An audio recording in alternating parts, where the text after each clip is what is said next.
네, 오늘 코로나19 확진자가 한꺼번에 발생했다는 소식에 놀란 분들 많으시죠? 지금부터 하나씩 짚어보겠습니다. 이재갑 한림대 강남성심병원 감염내과 교수 스튜디오에 나와 있습니다. 교수님 안녕하세요. 네, 안녕하세요. 일단 해외여행도 간 적이 없고 확진자가 접촉한 적도 없는 확진자들이 또 나왔습니다. 감염 경로를 어떻게 추적해야 하나요? 이전과 좀 달라지나요?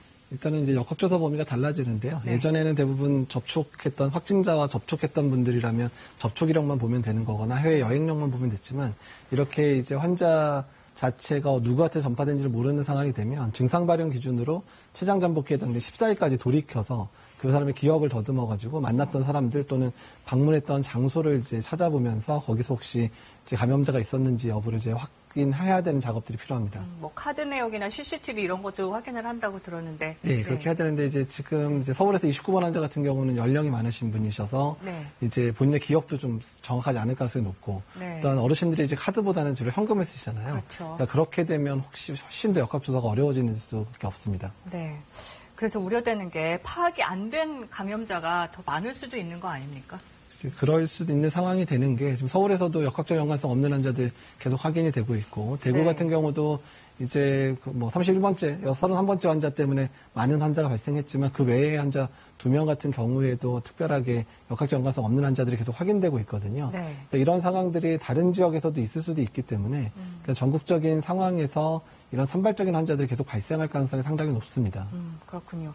근데 오늘 질병관리본부에서 슈퍼 전파자라고 하지 않고 슈퍼 전파 사건이라고 표현을 했거든요. 어떤 차이가 있는 겁니까? 슈퍼 전파자라 그러면 그 사람이 뭔가 특별한 게 있어서 많은 사람을 전파할 것 같은 느낌도 주고 또 그 사람에 대해서 네가 많은 사람을 전파시킨 거 아니야? 이런 낙인 효과들이 생길 수 있기 때문에 슈퍼 전파자라는 단어 쓰지 않기로 했고요.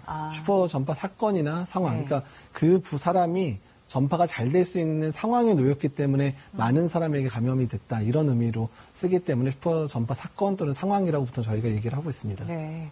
그럼 이 사건을 한번 따져보죠. 지역사회에서 슈퍼 전파가 될 수 있는 상황들 뭐가 있을까요? 앞서 31번째 환자 같은 경우는 예배가 될 수 있고 그런 단체 활동 같은 것들입니까? 일단은 다중 이용 시설을 이용했다는 것과 밀폐된 환경, 그 다음에 사람들이 아주 밀접하게 옹기종기 앉아 있거나 같이 있는 상황과 또 그 상황이 상당 시간, 1시간에서 2시간 이상 유지가 되면 하니까 사실 교회 같은 경우가 정말 대표적인 그런 장소가 되거든요. 사람 많고 예배도 보통 1시간 이상 드리게 되고 또 교회적인 특성 때문에 마스크나 이런 것들을 예의상 잘 안 쓰게 되잖아요. 그렇죠. 이제 그런 문제들까지 있다 보니까 그런 상황에서 많이 전파가 됐고 또 싱가포르 상황 같은 경우는 호텔에서 무슨 비즈니스 컨퍼런스에서 또 6명 발생한 것처럼 많은 사람이 모여서 만찬을 하고 저녁을 먹고 하는 그런 상황에서도 이제 이런 슈퍼 전파 상황이 일어나기가 상당히 좋은 조건입니다. 네. 그래서 말인데 곧 3월이라 입학식 같은 학교 행사도 있고요. 아이들 운동 경기도 있고요. 이런 때도 저희가 주의를 해야 할까요? 일단 이제 지역적인 유행 사항을 보셔야 되는데 만약에 지역 내에서 이렇게 지역사회 감염의 그런 징조가 보인다든지 지역사회 감염이 확산되고 있는 상황에서는 이제 여러 사람이 모이는 행사들 당연히 할 수 없게 되는 상황들이 발생을 할 거고요. 아직 조용한 지역 같은 경우에는 또 해볼 수는 있고 이런 수준이라 어쨌든 그런 정보를 잘 습득해가지고 그런 거에 맞춰서 상황에 맞춰서 이런 이제 여러 사람 모이는 행사를 열지 말지 결정을 해야 됩니다. 조금 더 지켜봐야 되겠네요. 네. 그리고 오늘 첫 어린이 확진자가 나왔습니다. 네. 어린이는 잘 감염이 안 된다라는 외신 보도도 있고 해서 부모님들이 좀 안심을 하셨었는데 이제 어린이들도 좀 조심해야 더 주의해야 한다 이렇게 봐야 할까요? 이제 가족 간 친밀한 접촉이기 때문에 어린이들도 감염이 당연히 될 수는 있는데 전반적으로 어린이들이 많이 감염이 안 되는 이유는 어린이들이 어른들보다는 사회적 활동 범위가 상당히 좁잖아요. 그러니까 그러다 보니까 노출될 수 있는 빈도가 적으니까 그래서 감염이 덜 되는 걸로 좀 보이고 있고 그다음에 증상이 대부분 가볍게 나타나기는 합니다. 근데 이런 되게 이제 호흡기 바이러스뿐만 아니라 바이러스 질환들이 아이들이 걸리면 면역체계 형성이 안 돼 있다 보니까 심하게 이제 싸우질 않거든요, 면역기가. 그러다 보니까 증상이 가볍게 지나는 경우들이 대부분 있어서 아직까지 중국 내에서도 소아 사망은 아직까지 보고가 없는 걸 알고 있거든요. 그런가요? 예. 그리고 하나만 더 여쭤보면 아이들과 관련해서 특히 아이들 주의할 점이 있을까요? 성인들처럼 기저질환이 있다든지 병을 앓은 경험이 있다든지. 그러니까 아이들도 마찬가지인데 기저질환, 특히 심장질환이나 폐질환 같은 경우 또는 이제 면역 저하 상태의 아이들이 좀 있잖아요. 선천성 면역 결핍 같은 그런 아이들 같은 경우에는 바이러스에 감염됐을 때 약간의 충격도 큰 충격으로 받아들일 수 있기 때문에요. 특히 이제 만성질환이 있는 아이들 같은 경우 상당히 주의가 필요할 수 있을 것 같습니다. 네.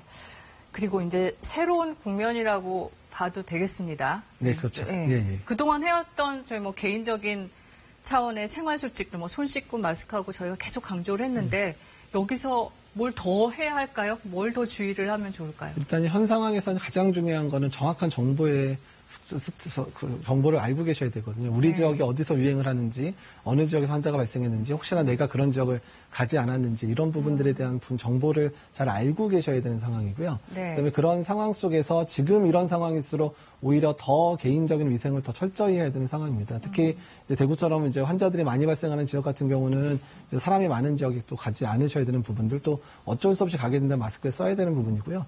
특히 호흡기 질환이 있는 분들 같은 경우는 외출을 자제해 주셔야 되고, 만약에 불가피하게 나가게 된다면 마스크를 반드시 써주셔야 다른 분들에게 전파를 막을 수 있을 것 같습니다. 네. 뭐 한동안 며칠 동안 그 확진자가 안 나와서 조금 안심을 하셨는데 다시 더 강화를 하셔야겠네요. 네, 그런 상황이 된 것 같습니다. 네. 네. 그 시민들 입장에서는 해외 여행력도 없는데 뭐 예를 들어서 오한이라든지 몸살 이런 가벼운 증상이 나타나면 고민들이 많으실 것 같아요. 어떻게 해야 합니까? 동네 병의원을 가면 안 되는 건가요? 일단은 이제 먼저 이런 상황이 시작됐던 국가들의 사례를 좀 보면 좋겠는데요.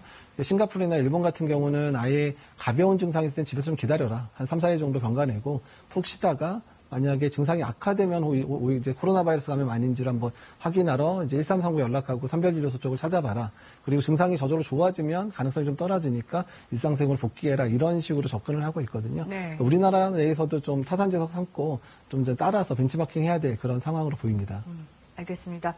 오늘 여기까지 듣겠습니다. 교수님 감사합니다. 네, 감사합니다.